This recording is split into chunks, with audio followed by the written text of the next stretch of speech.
देखिए, इसमें दो बात है। एक तो सावरकर साहब की बात है, दूसरे जो है जो अपराध हो रहे हैं महिलाओं के खिलाफ, बच्चियों के खिलाफ, उनके रोकथाम के लिए और उनके जो आरोपी हैं उन पर विशेष सुनवाई के लिए अदालत की बात आई।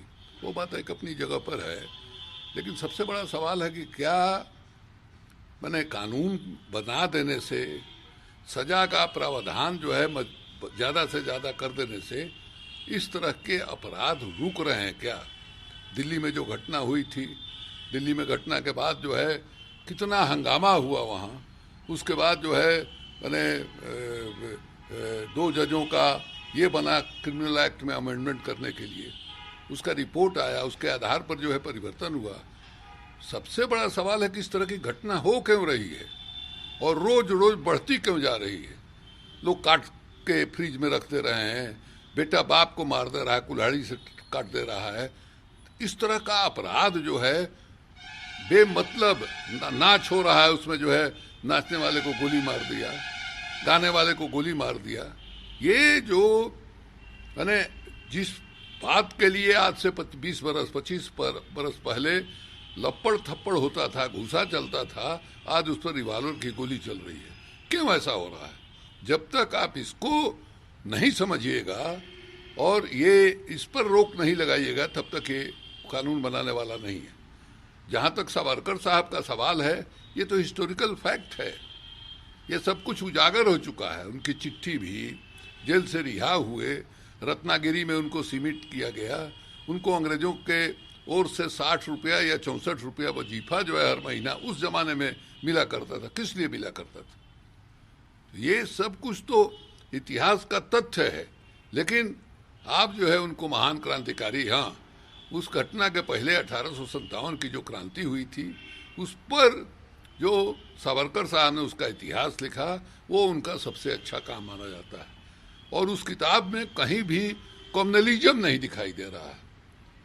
ये बाद में कहाँ से ही किस तरह से परिवर्तन हुआ ये हम नहीं कह सकते हैं, लेकिन ये परिवर्तन हुआ। और ये भी सही है कि उन्होंने माफ़ी मांगी, वजीफा उनको दिया, रत्नागिरी के इलाके में वो सीमित रहे। ये सब अपने जगह पर तथ्य है। सावरकर के रिश्तेदार शिवसेना सांसद ने अंग्रेजों को दया पत्र टिप्पणी पर राहुल गांधी के खिलाफ प्राथमिकी दर्ज कराई है। वो तो अपने फंस रहे हैं, तो साबित हो ही जाएगा। ये तो इतिहास का तथ्य है। और ये जो है मतलब जो सरकार का रिकॉर्ड है, उससे यह प्रमाणित हो चुका है। इसलिए केस और मुकदमा करने से कुछ होने वाला नहीं है। मौन रह जाइए, उसी से काम चलाइए। कई नए लोग बांग्लादेश से वेस्ट बंगाल में आ रहे हैं। इनमें से कई लोग हिंदू भावनाओं के आधार पर बीजेपी को वोट देते हैं। कृपया सुनिश्चित करें कि हमारी पार्टी का समर्थन करने वाले को ही मतदाता सूची में जगह मिले। टीएमसी के विधायक खुकन दास ने कहा। ऐसा होता है कि हमारे पार्टी का समर्थन करने वाले लोगों का ही मतदाता सूची में नाम रखा जाए और जो हमको वोट नहीं देगा उसका नाम मतदाता सूची से निकाल दिया जाए। ऐसा कहीं होता है क्या? इसलिए इस तरह की मांग का और इस तरह के बयान का मैंने कोई अर्थ नहीं है, कोई औचित्य नहीं है। आप ये कह सकते हैं कि टीएमसी पर आरोप लगता रहा है कि वो जो है बांग्लादेश से आने वाले मुसलमान जो है या नॉर्थ ईस्ट में आते हों या आसाम में आते हों, वो वोट के लालच में जो है इस प्रवृत्ति को बढ़ावा दे रही है। भारतीय जनता पार्टी के लोगों का आरोप जो है ये रहा है, जिसमें कोई तथ्य नहीं है।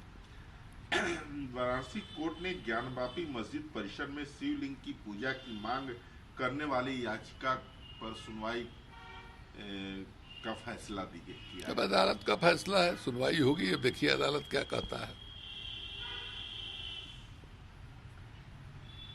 19 नवंबर को पूर्व पीएम इंदिरा गांधी की 105वीं जयंती पर केवल महिला विधायक, सांसद, पार्टी कार्यकर्ता, पंचायत सदस्य भारत जोड़ो यात्रा राहुल गांधी के साथ महिला शक्ति दिखाने के लिए भारत जोड़ो यात्रा में चलेंगी। यह जानकारी दी है जयराम रमेश ने।